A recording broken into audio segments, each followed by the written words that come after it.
नमस्कार दोस्तों, एक बार फिर से स्वागत है आपका एक और नए लाइव सेशन में। कैसे हैं आप? आशा करता हूं कि आप बहुत अच्छे हैं, स्वस्थ हैं। और आज थोड़ा जल्दी सेशन शुरू कर रहे हैं, 8:30 बजे ही। अब सोच रहा हूं मैं कि एक सेशन और शुरू करें हम 10 बजे। इसीलिए जो है वो ये सेशन हम 8:30 से 9:30 बजे कर रहे हैं, ताकि हम एक और नया सेशन जो है वो 1 तारीख से हम प्रयास कर रहे हैं कि एक नया सेशन शुरू करें हम आपके एसएसटी के लिए और रीट लेवल 1 जो विद्यालय विषय हैं उनके लिए भी, प्लस शिक्षण विधियों, इनमें से कुछ ना कुछ एक टॉपिक हम जो है वो यहाँ पर डिस्कस करेंगे। तो 10 से 11 बजे एक नया सेशन शुरू कर दे, इसके लिए हमने जो है वो इस सेशन को थोड़ा सा पहले किया है। तो आइए करते हैं शुरुआत आज के सेशन की। आप सबका हृदय की गहराई से बहुत बहुत स्वागत, अभिनंदन, जय श्री राम, राधे राधे, अस्सलाम वालेकुम, जय भीम, जय भारत। और आइए चर्चा करते हैं। हम लास्ट सेशन में जो चर्चा कर रहे थे वो कर रहे थे उपभोक्ता के अधिकारों की। और उपभोक्ता के अधिकारों के अंदर हमने कितनी चर्चा कर ली है देखिएगा। हमने उपभोक्ता के बारे में चर्चा की कि उपभोक्ता कौन है, फिर उपभोक्ता के अधिकारों की चर्चा हमने की कि कहाँ से इसकी शुरुआत हुई, अर्थशास्त्र की। विश्व में हमने चर्चा की किस प्रकार जो है अमेरिका ने अपने देश के वासियों को 7 अधिकार दिए। इसके बाद हमने जो चर्चा की वो भारत में उपभोक्ता अधिकारों की चर्चा की। और इसके बाद हमने जो है वो राजस्थान में उपभोक्ता अधिकारों की जो है चर्चा कर ली थी। उपभोक्ता के अधिकारों की चर्चा कर ली, उपभोक्ता शिकायत कौन कर सकता है ये हमने चर्चा कर ली। और यहाँ थे जहां हम जिला उपभोक्ता मंच की जो है वो चर्चा लास्ट सेशन में कर चुके थे। और अब हमें जो है वो आगे बढ़ना है। लास्ट सेशन में हमने क्या चर्चा की थी कि जिला उपभोक्ता जो मंच होता है उसके अंदर यह इसकी जो स्थापना होती है वो धारा 9A के तहत होती है। सदस्य इसमें एक अध्यक्ष और 2 सदस्य होते हैं, तो टोटल 3 होते हैं, जिसमें से एक महिला होती है। इनकी जो आयु होती है वो मिनिमम 35 वर्ष और मैक्सिमम जो है वो 65 वर्ष हो सकती है। और इनका कार्यकाल 5 वर्ष का होता है या फिर 65 वर्ष की आयु तक का होता है। और ये जो है वो पुराने 1986 अधिनियम के अनुसार 20 लाख रुपए तक की सुनवाई कर सकते हैं और नए 2019 के अधिनियम के अनुसार 1 करोड़ रुपए तक की जो है सुनवाई कर सकते हैं। इतना हमने लास्ट सेशन में पढ़ लिया था। रेखा स्वामी, रेखा बिश्नोई, कैसे हैं आप? स्वागत आपका। अब देखिए आगे चर्चा करते हैं राज्य उपभोक्ता मंच की। हम जो है चर्चा करते हैं कि राज्य उपभोक्ता मंच जो है इसकी जो स्थापना हुई है वो किस धारा के तहत हुई है। तो इसकी जो स्थापना हुई है विद्वान साथियों, धारा 9B के तहत हुई है। किसके तहत हुई है इसकी स्थापना?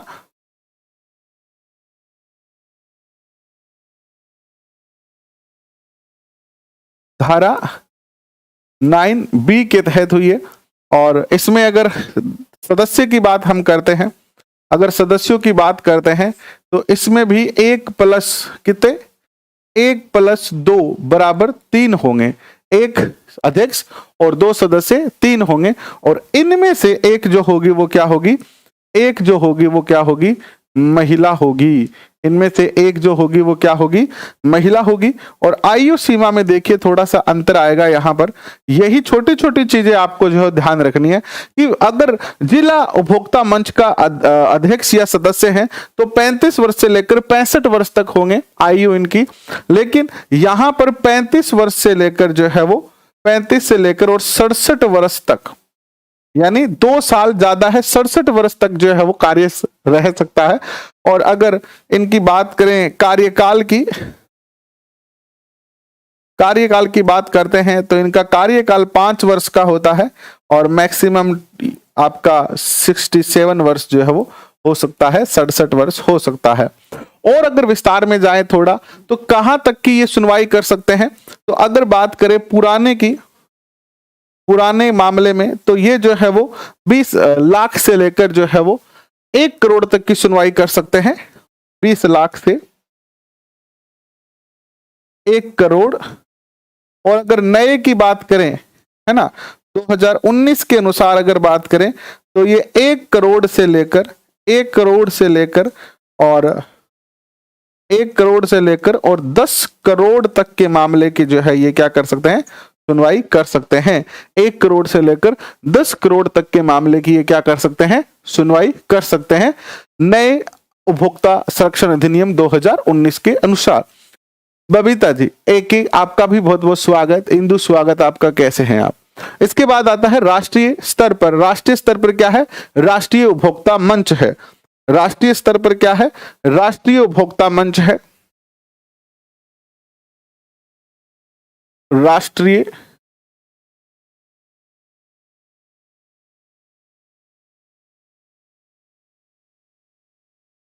उपभोक्ता मंच, और इसकी जो स्थापना की गई है वो किस धारा के तहत की गई है? धारा 9C के तहत जो है इसकी क्या की गई है? स्थापना की गई है। और इसमें जो सदस्यों की संख्या होती है वो लिखिएगा, यहां पे आपको थोड़ा सा ध्यान देना है। इसमें 1+4 टोटल 5 सदस्य होते हैं। 1+4 टोटल 5 जो है वो इसमें क्या होते हैं? सदस्य होते हैं। प्लस इनमें एक जो है वो क्या होती है? महिला होती है। एक होती है कि दो होती है? अभी तक आपने एक एक पढ़ा था तो दिमाग में हो सकता है कि आपके एक हो, लेकिन याद रखना जो राष्ट्रीय उपभोक्ता मंच है उसमें 2 महिलाएं होती है, 2 महिला सदस्य होंगी। इन 5 में से अलग से नहीं होगी कोई, ये जो टोटल 5 है इनमें से कोई 2 महिला होगी और 3 क्या होंगे? पुरुष होंगे। ठीक है, ये बातें आप याद रख सकते हो। इनका जो आयु रहेगा वो क्या रहेगा? आयु की अगर बात करें तो 35 वर्ष से लेकर, कहां से लेकर? 35 वर्ष से लेकर और 35 to 70 वर्ष तक का जो है इनका क्या हो सकता है? कार्य 70 वर्ष तक की महिला या पुरुष कार्य यहां पर कर सकते हैं। अगर कार्यकाल की बात करें तो 5 वर्ष का कार्यकाल होता है। 5 वर्ष का कार्यकाल होता है और आयु के अनुसार 70 वर्ष तक जो है वो इनका हो सकता है। और अगर चर्चा करें तो सुनवाई कितने तक कर सकते हैं ये? अगर पुराने के अनुसार देखें तो 1 करोड़ प्लस की कर सकते हैं ये। ठीक है, और 2019 के अनुसार अगर हम देखते हैं तो ये 10 करोड़ प्लस के जो है सुनवाई है। 10 करोड़ से ज्यादा का कोई केस है तो ये क्या कर सकते हैं? सुनवाई कर सकते हैं। ये है आपका उपभोक्ता मंच। क्या है ये? उपभोक्ता मंच है। उपभोक्ता मंच 3 स्तर पर होता है, जिला स्तर पर, राज्य स्तर पर और राष्ट्रीय स्तर पर। ठीक है, आ रहा है समझ में आपको? देखिए आगे बढ़ते हैं। इसके बाद आता है एक उपभोक्ता संरक्षण परिषद। क्या होती है? उपभोक्ता संरक्षण परिषद होती है। ठीक है,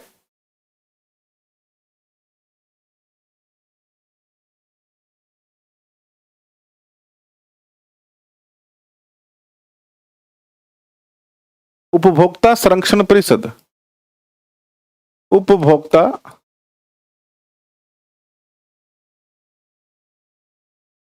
संरक्षण परिषद, ये भी 3 स्तर पर जो है वो बनी होती है। कौन कौन से स्तर हैं देखिएगा। पहली तो होती है ये केंद्रीय, राज्य और जिला। ठीक वैसे ही केंद्रीय स्तर पर,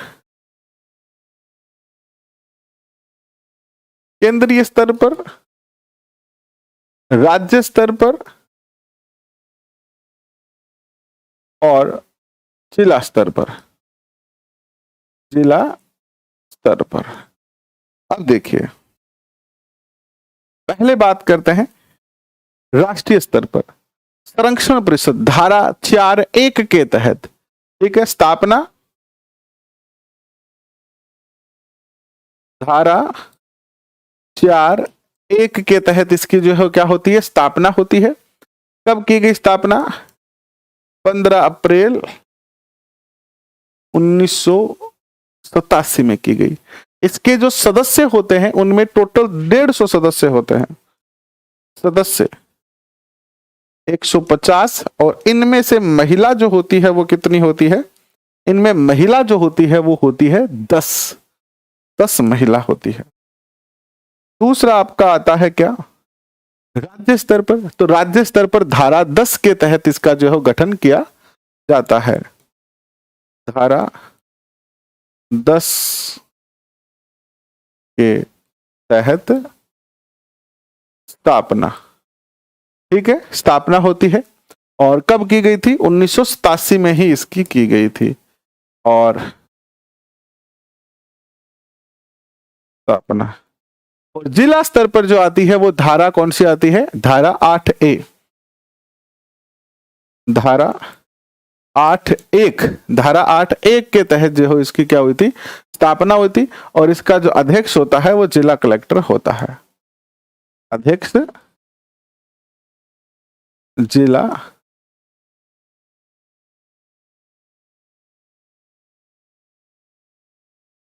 कलेक्टर। ये हो गया आपका क्या? उपभोक्ता संरक्षण अधिनियम का बेसिक आपका जो डिटेल है वो सारी आ गई। अब हम इसमें चर्चा करते हैं कि जो हमारा नया उपभोक्ता संरक्षण अधिनियम है 2019, ये क्या कहता है आपसे? जो नया हमारा उपभोक्ता संरक्षण अधिनियम है 2019, ये आपसे जो है वो क्या कहता है? तो आइए इसकी थोड़ी सी चर्चा अपन जो है वो यहाँ पर कर लेते हैं। देखो, बाकी तो सारा कॉन्सेप्ट यही है, यही सारी चीजें हैं, ठीक है, इसमें कोई ज्यादा अलग नहीं है, लेकिन कुछ चीजें इसमें नई जोड़ी गई है, कुछ संख्या राशि में जो है वो परिवर्तन आया है, प्लस जो है वो कुछ जो है वो नए आर्टिकल जोड़े गए हैं, जिनके तहत अब ऑनलाइन जितने भी खरीदारी होती है या ऑनलाइन जितने भी जो क्रय विक्रय होता है उसको भी इसमें जो है वो क्या किया गया है? शामिल किया गया है। लिलन फिल्म स्टूडियो का भी बहुत बहुत स्वागत, और मोटिवेशन पावर का भी बहुत बहुत स्वागत। वही, कैसे हो आप? ठीक है, देखो क्या कह रहा है ये उपभोक्ता संरक्षण अधिनियम 2019 क्या कहता है आपसे, इसको थोड़ा सा समझते हैं तेजी से। उपभोक्ता संरक्षण अधिनियम 2019 जो है वो आपका उपभोक्ता संरक्षण अधिनियम 2019 20 जुलाई 2020 से लागू हुआ है। लागू कब से हुआ है? पहला क्वेश्चन तो यही पूछा जाएगा आपसे। तो 20 जुलाई 2020 से ये लागू हुआ है। याद रखना आसान है, 20 जुलाई 20, बस 2020 3 बार 20 याद रखना है, 2020, ठीक है, याद हो जाएगा, कोई दिक्कत नहीं आएगी। ये पुराने वाला जो हमने अभी लिख के पढ़ा वो 2019 के अकॉर्डिंग पढ़ा, 1986 के अकॉर्डिंग पढ़ा, और ये हम पढ़ रहे हैं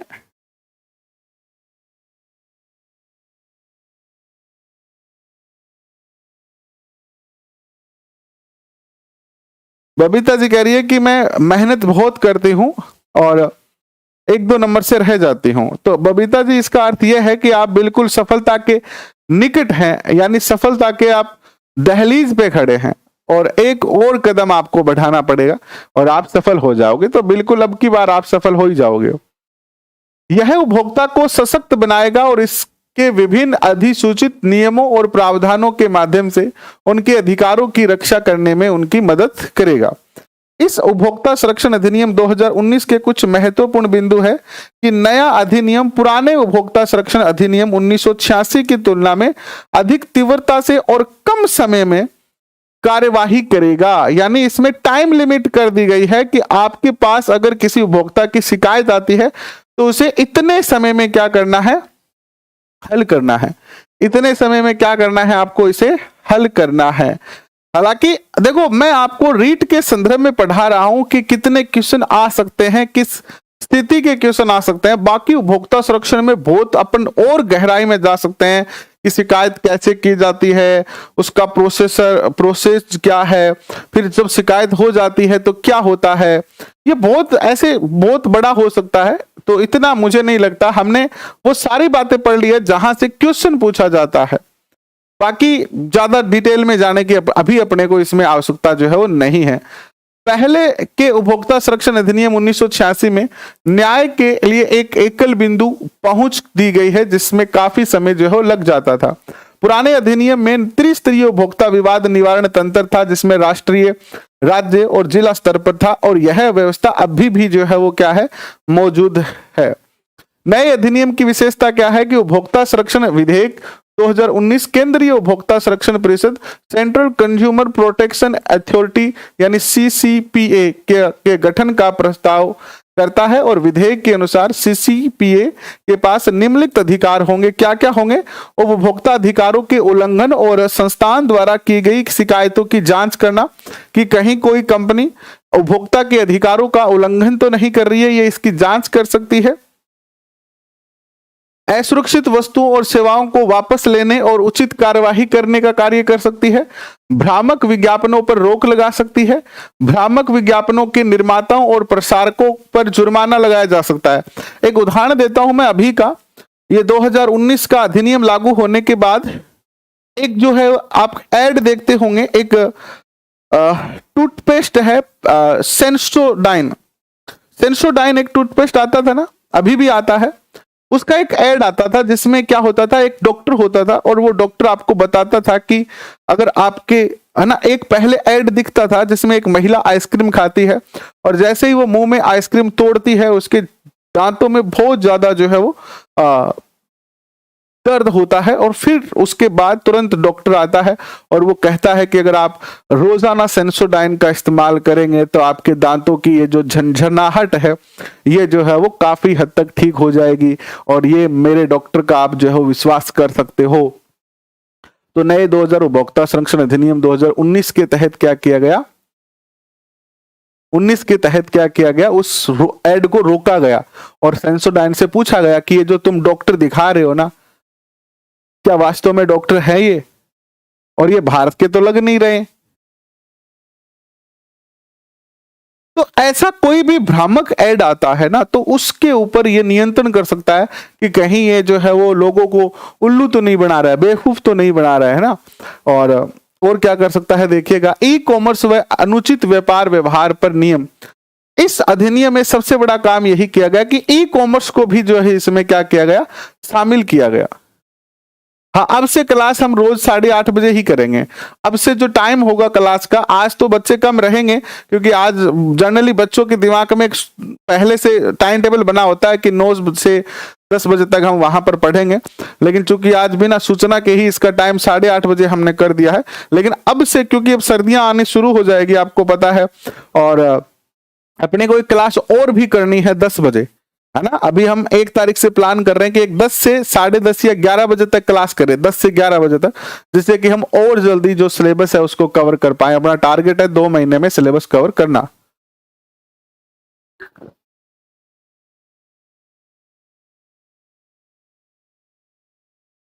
तो क्लास का टाइम जो होगा वो अपना क्या होगा, 9:30 ही जो है वो रहने वाला है। ठीक है, नेक्स्ट देखिएगा, सरकार उपभोक्ता संरक्षण अर्थात ई कॉमर्स नियम 2020 को अधिनियम के तहत अधिसूचित करेगी, जिसके व्यापक प्रावधान निम्नलिखित हैं। क्या क्या है कि प्रत्येक जो ई कॉमर्स इकाई है, जैसे आपकी कौन कौन सी हो गई, जितने भी ऑनलाइन सर्विस प्रोवाइडर है जैसे अमेजन, फ्लिपकार्ट, ईबे तो अब है नहीं, बंद हो गई है, इसके अलावा जोमेटो है, और जितने भी ऑनलाइन जो भी आप खरीदते हो, चाहे आप कोई ऐप खरीद रहे हो, जैसे मान लो आपने किसी कोचिंग संस्थान का आपने सब्सक्रिप्शन ले लिया है ना, उसका ऐप जो है वो डाउनलोड करके और उसका 3rd ग्रेड का कोर्स खरीद लिया, तो वो भी इसमें आएगा। आप अमेजन से, लेंसकार्ट से, है ना, स्विगी से, इनसे आप कुछ भी चीजें ऑर्डर कर रहे हो तो वो भी जो है वो सारा कुछ इसमें जो है वो आएगा। तो प्रत्येक ई कॉमर्स इकाई को अपने मूल देश समेत रिटर्न, रिफंड, एक्सचेंज, वारंटी और गारंटी, डिलीवरी एवं शिपमेंट, भुगतान के तरीके, शिकायत निवारण तंत्र, भुगतान के तरीकों की सुरक्षा, शुल्क वापसी संबंधित विकल्प आदि के बारे में सूचना देनी होगी। आप जब भी कोई अमेजन से कोई प्रोडक्ट खरीदेंगे तो उसमें लिखा हुआ आएगा कि आपको 7 दिन के अंदर जो है रिटर्न मिलेगा। अगर आपको वस्तु पसंद नहीं आती है तो 7 दिन में रिटर्न कर सकते हैं।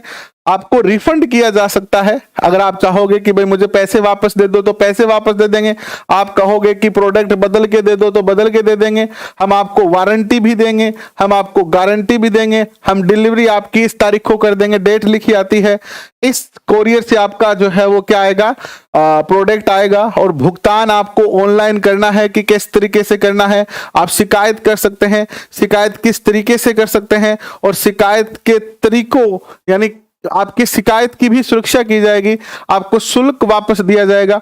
यानी इस तरीके की सारी डिटेल आपके प्रोडक्ट के खरीदने से पहले आपको बता दी जाती है। इसके द्वारा ई कॉमर्स साइट के द्वारा बता दी जाती है। और इस काम में अमेजन सबसे बेस्ट है। अमेजन का जो पॉलिसी है वो बहुत ज्यादा जो है वो क्या है, पारदर्शी है। उसने सारी डिटेल पहले लिख रखी है। तो ये क्यों हो रहा है? क्योंकि भारत सरकार ने सख्ताई लगा रखी है इनके ऊपर कि आप जो है इन सब चीजों को पहले कस्टमर को बताएं, और फिर आप कस्टमर जब आपसे खरीद ले तब भी ऐसा नहीं कि कस्टमर ने आपको पे कर दिया है तो आप टेंशन फ्री हो गए, तब भी आपको जो है उनका ध्यान रखना पड़ेगा। उसके प्रोडक्ट पे वारंटी गारंटी सब। आप अगर मान लो, कई बार क्या है, जब नया नया ई कॉमर्स शुरू हुआ था, यानी ऑनलाइन शॉपिंग शुरू हुई थी, तो दुकान वाले भुला देते थे कि आप ऑनलाइन खरीदोगे तो आपको वारंटी नहीं मिलेगी। ऐसा कुछ नहीं है, आप ऑनलाइन खरीदो, ऑफलाइन खरीदो, कैसे भी खरीदो, आपको वारंटी जो है मिलेगी। ठीक है, गारंटी वारंटी सब। ये सभी सूचनाएं उपभोक्ता को अपने प्लेटफॉर्म पर आप खरीदारी करने से पहले उपयुक्त करवाएंगे। और ई कॉमर्स प्लेटफॉर्म को 48 घंटे के भीतर उपभोक्ता की शिकायत प्राप्ति की सूचना देनी होगी, और शिकायत प्राप्ति की तारीख से 1 महीने के भीतर उसका जो है निपटारा आपको करना होगा। नया अधिनियम उत्पाद दायित्व की अवधारणा को प्रस्तुत करता है, और मुआवजे के किसी भी दावे के लिए ये जो है वो उत्पाद निर्माता, उत्पाद सेवा प्रदाता और उत्पाद विक्रेता को इसके दायरे में लाता है कि अगर कहीं पर उपभोक्ता मुआवजा मांगता है, रिटर्न मांगता है, तो आपको हर कंडीशन में जो है वो देना ही पड़ेगा। क्लास सर जी, क्लास रुकी नहीं है।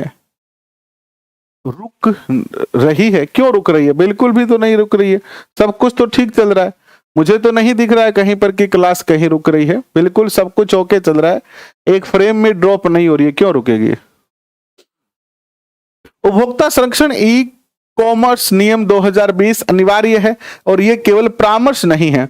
1986 का जो नियम था ना, 1986 का नियम इतना ज्यादा सख्त नहीं था, वो केवल परामर्श दाता था, है ना। जैसे मान लीजिए आप ने जिला उपभोक्ता मंच में शिकायत की, तो वो जिला उपभोक्ता मंच उस दोषी को सजा नहीं दे सकता था, वो केवल परामर्श देता था कि भाई तुम्हें ना इस तरीके से करना चाहिए, इसको वैसे वापस, यानी उतना ज्यादा वो सख्त नहीं था।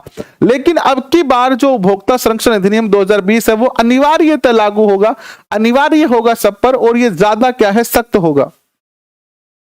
उत्पाद दायित्व तो देखो, प्रोडक्ट लायबिलिटी क्या होगी किसी भी कंपनी की? यदि किसी उत्पाद या सेवा में दोष पाया जाता है तो उत्पाद निर्माता, विक्रेता या सेवा प्रदाता को क्षतिपूर्ति के लिए जिम्मेदार माना जाएगा। विधेयक के अनुसार किसी उत्पाद में निम्नलिखित आधारों पर दोष निकाला जा सकता है। उत्पाद में दोष, सेवा के निर्माण में दोष, डिजाइन में दोष हो सकता है, उत्पाद की घोषित विशेषताओं से वास्तविक उत्पाद का अलग होना, यानी लिखा तो कुछ और है और प्रोडक्ट जो है वो कुछ और हो, निश्चित वारंटी के अनुरूप नहीं होना, और प्रदान की जाने वाली सेवाओं का दोषपूर्ण होना। ये सारी बातें जो है वो इसमें आती है, जिसके तहत आपके प्रोडक्ट को जो है वो समझा जा सकता है।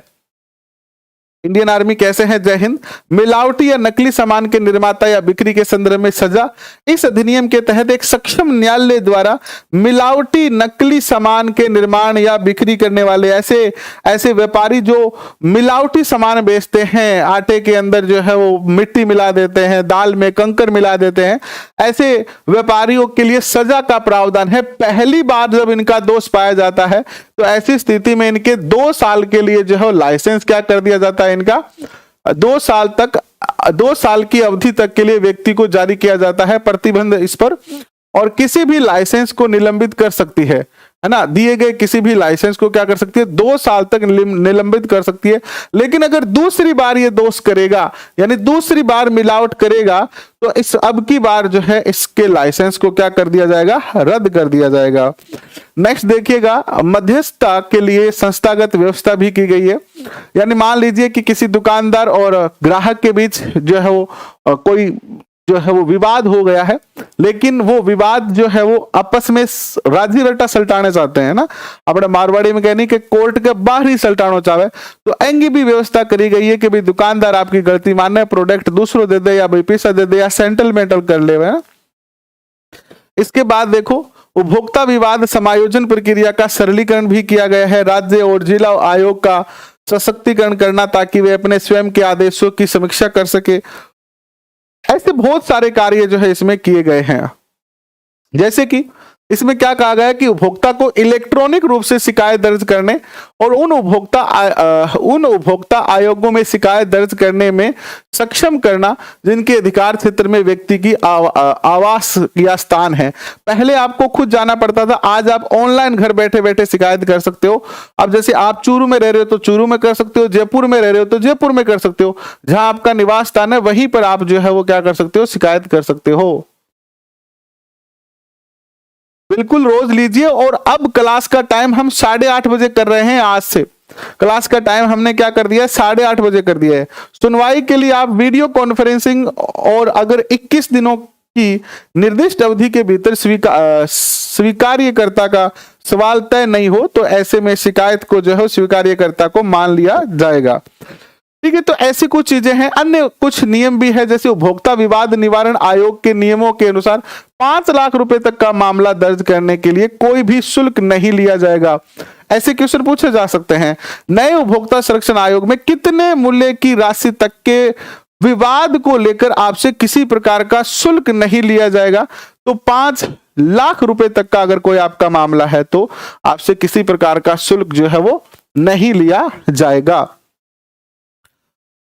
और देख लीजिएगा आप, इसमें जो मोस्ट बातें हैं वो सब मैंने यहाँ पे डालने का जो है वो प्रयास किया है। और इसमें आपको सबसे महत्वपूर्ण जो है ना वो ही ले चलता हूं। सबसे महत्वपूर्ण इसमें यह है कि पहले जो था ना, ये पहले इसमें क्या था, 1986 में क्या था, इसमें जिला स्तर पर कितना था? जिला स्तर पर इसमें 20 लाख था, 20 लाख था। और राज्य स्तर पर इसमें 20 लाख से 1 करोड़ था। और केंद्र स्तर पर जो है ना ये, यानी राष्ट्रीय स्तर पर जो था वो 1 करोड़ प्लस था। ये जो सबसे बड़ा परिवर्तन है, यहां से क्वेश्चन पूछे जा सकते हैं। अब इसमें क्या कर दिया है, नए में क्या कर दिया गया है, जिला स्तर पर तो कर दिया गया है 1 करोड़, ठीक है। राज्य स्तर पर कर दिया है 1 से 10 करोड़, 10 करोड़। और राष्ट्रीय स्तर पर जो कर दिया गया है वो कर दिया गया है 10 करोड़ प्लस। बस ये सबसे बड़ा परिवर्तन है। बाकी आप इस पीडीएफ को पढ़ लेना, ये टॉपिक पूरा हो गया है। आप बता भी सकते हैं कि आपको कोई स्पेशल टॉपिक करवाना है, जैसे हालांकि मैं तो आपका टॉपिक लाइन टू लाइन करवा ही रहा हूं, फिर भी कोई विशेष टॉपिक हमें पहले करवाना है तो वो भी कर लेंगे हम।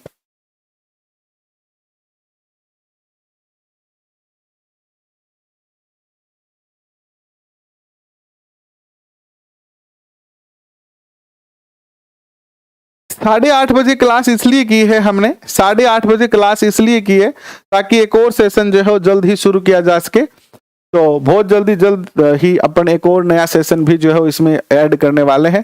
तो आपके सिलेबस के कौन कौन से टॉपिक कंप्लीट हो गए हैं उनको आप टिक कर लीजिए। अगर आपने, बहुत सारे बच्चे ऐसे भी हैं जिन्होंने सिलेबस ही डाउनलोड नहीं कर रखा है, तो मैं आपको बता देता हूं हमने कितने टॉपिक कवर कर लिए हैं अब तक एसएसटी के। ये जो 8:30 बजे वाली क्लास है वो एसएसटी के लिए ही है, जो बच्चे रीट की तैयारी कर रहे हैं एसएसटी से उनके लिए है ये, ठीक है। तो हमने देखिए एक तो भारतीय अर्थव्यवस्था की जो यूनिट है वो कंप्लीट कर ली है, जिसमें अर्थव्यवस्था के क्षेत्रक, औपनिवेशिक काल में भारतीय अर्थव्यवस्था, उदारीकरण, निजीकरण, वैश्वीकरण, विश्व व्यापार संगठन, निर्धनता और खाद्य सुरक्षा, ये कंप्लीट यूनिट पूरी हो गई है। दूसरी यूनिट हमारी मुद्रा एवं बैंकिंग, जिसमें मुद्रा के आधुनिक रूप, साख की विभिन्न स्थितियां और स्वयं सहायता समूह हमने पढ़ लिए। आज हमने उपभोक्ता अधिकार और उपभोक्ता के अधिकार, उपभोक्ता एवं उसके अधिकारों को पढ़ लिया है। कल हम भारतीय अर्थव्यवस्था फिर से शुरू करेंगे, भारतीय अर्थव्यवस्था का विकास कैसे हुआ, जिसमें हम राष्ट्रीय विकास, राष्ट्रीय आय और मानव विकास की चर्चा करेंगे। इसके बाद हम कृषि विपणन की चर्चा करेंगे, कृषि उपज मंडी वगैरह की चर्चा करेंगे हम। और फिर आपकी नीचे वाली सारी यूनिट पूरी हो जाएगी, फिर ऊपर वाली यूनिट की अपन जो है शुरुआत कर देंगे। तो एसएसटी के जो है वो बहुत सारे टॉपिक हम जो है कवर कर चुके हैं और निरंतर आपकी क्लास हो ही रही है। शिकायत कहां कर सकते हैं आप? शिकायत आप 3 स्तर पर कर सकते हैं। आप, मैंने पीछे बताया है आपको शिकायत कहां कर सकते हैं। देखो, हम शिकायत 3 स्तर पर कर सकते हैं। जिला स्तर पर आप जिला उपभोक्ता मंच में जाके शिकायत कर सकते हैं। राज्य स्तर पर आपका कोई मामला है, जैसे आपका मामला है, अगर 1 करोड़ रुपए तक की कोई वस्तु का मामला है, जनरली हम सामान्य लोगों का तो 20, 25, 30 हजार का मामला होगा। आपने मान लीजिए कोई फोन खरीदा, आपने एक 20,000 रुपए का मोबाइल खरीदा और दुकानदार ने आपसे कहा कि इस मोबाइल में ये चीजें हैं और 2 साल की या 1 साल की इसकी आपको फुल वारंटी गारंटी है। लेकिन वो फोन आपका 10, 15 या 6, 7 महीने चला और उसके बाद वो खराब हो गया और जब आप दुकान पर गए तो आपको मना कर दिया गया बदलने से या उसको रिपेयर करने से। ऐसी कंडीशन में आप जिस जिले में रह रहे हो उस जिले के अंदर आपका जिला उपभोक्ता मंच है, जिला उपभोक्ता मंच है। आप वहां जाके अपनी एप्लीकेशन दे सकते हो। इसके लिए आपको किसी भी लॉयर की आवश्यकता नहीं है, वकील की आवश्यकता नहीं है। आप खुद अपने केस को जो है लड़ सकते हो, ठीक है। और आप जाके अपनी शिकायत करोगे। शिकायत में आप जो है क्या क्या लिखोगे, आप शिकायत में पूरी डिटेल लिखोगे। आपने क्या वस्तु खरीदी, कब खरीदी, उसका बिल लगाओगे, किस शॉप से खरीदी, उस शॉप का पूरा एड्रेस, उसकी जानकारी लिखोगे और आप अपनी शिकायत वहां पर दर्ज करवा दोगे। 5 लाख रुपए तक की अगर आप शिकायत दर्ज करवाते हो तो आपको कोई फीस भी नहीं देनी पड़ेगी। हमारे चूरू का एक बहुत बड़ा उदाहरण बताता हूं मैं। एक व्यक्ति ने 1600 नोकिया 1600 एक फोन आता था और वो खरीदा एक दुकान से, लेकिन कुछ समय के बाद उसमें प्रॉब्लम आने के कारण दुकानदार ने उसे मना कर दिया कि हम आपका रिपेयर नहीं करेंगे। उस व्यक्ति ने 1600 रुपए, यानी फोन था 1600, नोकिया 1600 नाम से 2000 रुपए का फोन आता था और उसने उपभोक्ता संरक्षण अधिनियम में, जिला उपभोक्ता संरक्षण अधिनियम में शिकायत की। थोड़ा सा केस चला उसका 6-7 महीने और फाइनली डिसीजन आया, उसको नया फोन मिला प्लस उसको हर्जाना भी दिया गया।